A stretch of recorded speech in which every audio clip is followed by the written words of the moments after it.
हामी रुमबाट निस्किसकेका छौँ।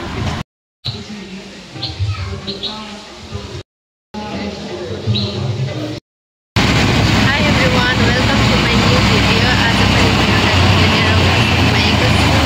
आशा छ तपाईहरु सबैजनाले हेरेर साथ दिनुहुन्छ भनेर। आज चाहिँ हामी म र मेरो हस्बेन्ड घुम्नको लागि बाहिर निस्केको। तपाईहरुलाई हामी कहाँ जाने छौँ त्योहरु सबै तपाईहरुलाई भिडियोमा देखाउने छु। प्लिज अहिले चाहिँ हामी रुमबाट निस्किसकेका छौँ। अघि रुमबाट भिडियो बनाउँ भनेको थिएँ, फेरि पुरा रुममा गरम पनि भइरहेको थियो, त्यही भएर मैले बनाउन सकिनँ। अन्त एकैचोटि बाहिर निस्केर हिँडिसकेर चाहिँ मैले भिडियो बनाइराखेको छु। सबैजनाले हेरेर साथ दिनलाई त गाइस। अनि नयाँ हुनुहुन्छ भने चाहिँ प्लिज लाइक, कमेन्ट, सेयर अनि सब्सक्राइब गर्नु चाहिँ नभुल्नु होला।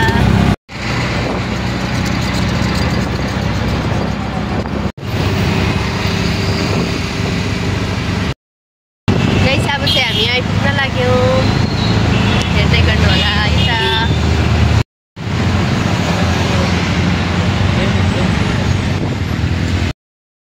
गाइस आज चाहिँ तपाईहरुलाई म के देखाउन गइरहेको छु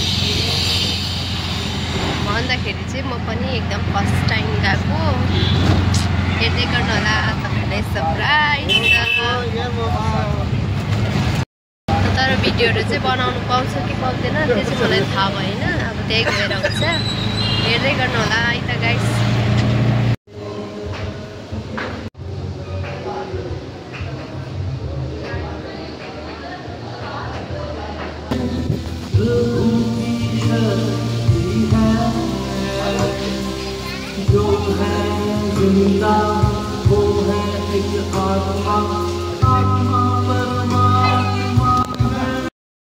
हेलो साथीहरु, आज चाहिँ हामी यहाँ मन्दिर आएको थियौँ दर्शनको लागि।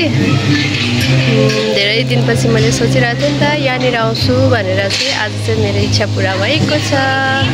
तपाईहरु त कतिजना आइसक्नु भएको होला। म चाहिँ यहाँनिर फर्स्ट टाइम आएको। यहाँ चाहिँ बेङ्गलोरमा रहेको छ लागि आएको थिएँ। तपाईहरु पनि हेर्न सक्नुहुन्छ। हर हर महादेव।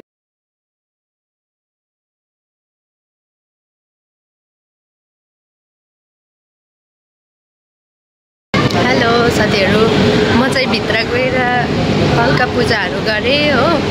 अनि त्यहाँबाट चाहिँ पूजाहरू सकेर पनि हामी चाहिँ निस्किन लागेको। अब चाहिँ रुम फर्किँदै गरेको। तपाईहरु सबैजनाले हेरेर साथ दिनुभयो, त्यसको लागि धेरै धेरै धन्यवाद। अनि म चाहिँ एकदमै धेरै रमाइलो मन पर्यो। म चाहिँ फर्स्ट टाइम आएको नि त यहाँनिर, त्यही भएर